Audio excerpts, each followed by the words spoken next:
رمضان سخاوت کا مہینہ ہے۔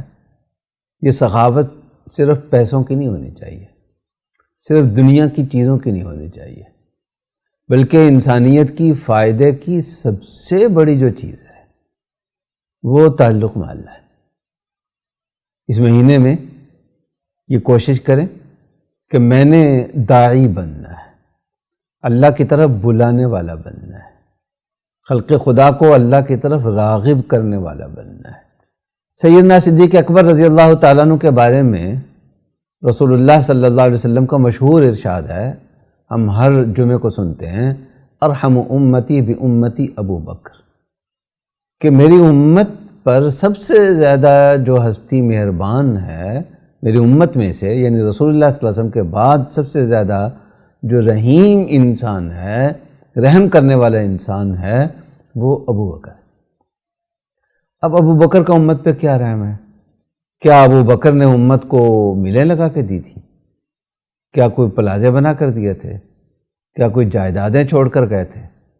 معاملہ تو یہ تھا کہ خود اتنا بڑا کاروباری آدمی ہونے کے باوجود اللہ کی راہ میں اتنا خرچ کیا کہ بہت تھوڑی جائیداد بچی تھی آخر میں، اور اپنا جو ان کا کفن ہے وہ یہ وصیت کر کے گئے تھے کہ پرانے کپڑوں میں جو پہنے ہوئے ہیں انہی میں مجھے کفن پہنایا جائے۔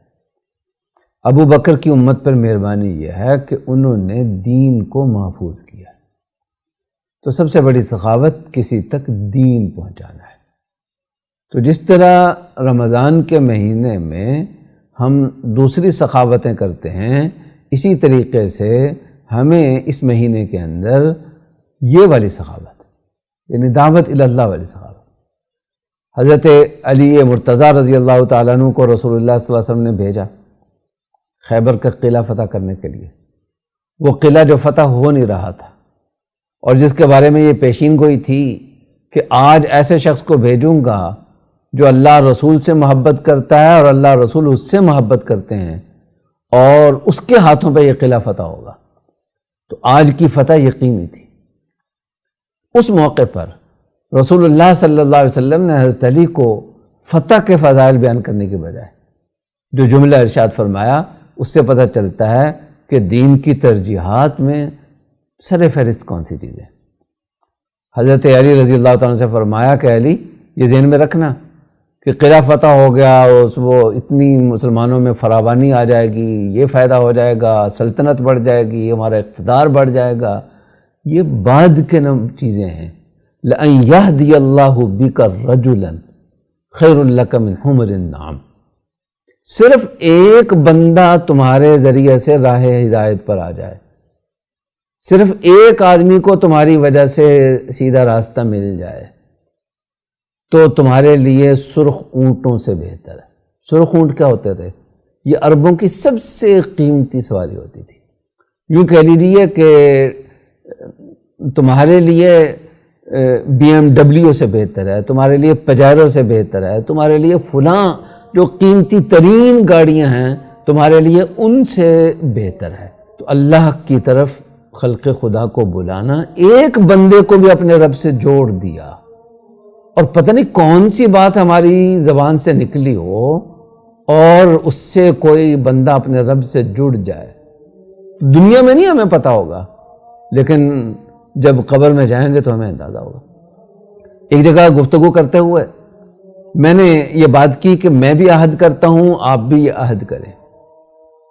فضائل قرآن پر، بلکہ محفل قرات تھی، تو میں نے عرض کیا کہ قرآن سن تو لیا ہم نے، بڑا خوبصورت قرآن سنا، لیکن یہیں بیٹھے بیٹھے یہ عہد بھی کر لیں کہ ہم نے خود قرآن پڑھنا ہے، روزانہ پڑھنا ہے، اور کبھی قرآن کا ناغہ نہیں کرنا۔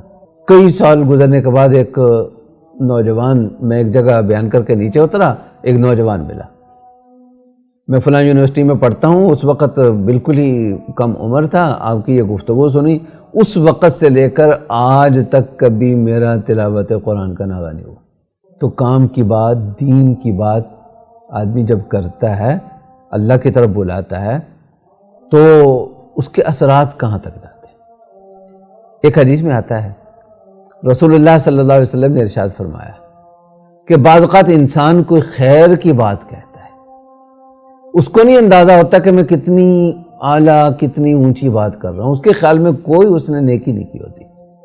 جو اپنی نیکیوں کو شمار کرنے پہ آتا ہے تو وہ کسی گنتی میں نہیں ہوتی، لیکن بعض اوقات اللہ کے ہاں وہ اتنی مقبول ہو جاتی ہے، اتنی پسندیدہ ہوتی ہے کہ اللہ تعالیٰ ہمیشہ کے لیے اپنی رضامندی اس کے کھاتے میں لکھ دیتے ہیں. یعنی یہ طے کر لیتے ہیں کہ میں نے اب اس سے راضی رہنا ہے، کبھی بھی اس سے ناراض نہیں ہونا.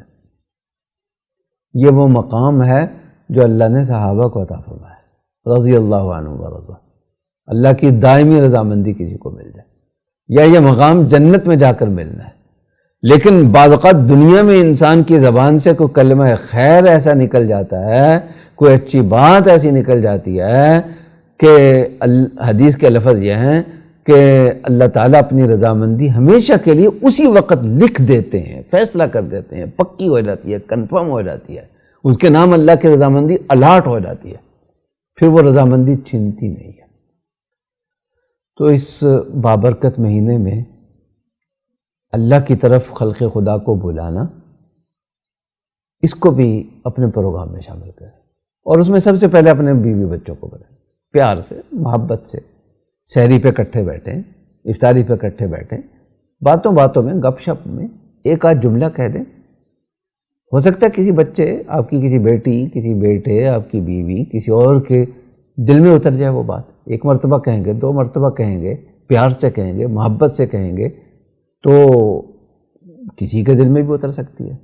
اور ایک دل بھی آپ کے کسی جملے سے بدل گیا تو آپ کی جتنی نیکیوں والی زندگی ہے وہ دو چند ہو جائے گی، وہ ڈبل ہو جائے گی، اس کی نیکیاں بھی آپ کے کھاتے میں لکھی جائے گی. اس لیے اس مہینے کے اندر اپنے آپ کو داعی بنانے کی بھی ہمیں کوشش کرنی چاہیے. اللہ تعالیٰ عمل کرنے کی توفیق عطا. خلیل بالقرآن هو امام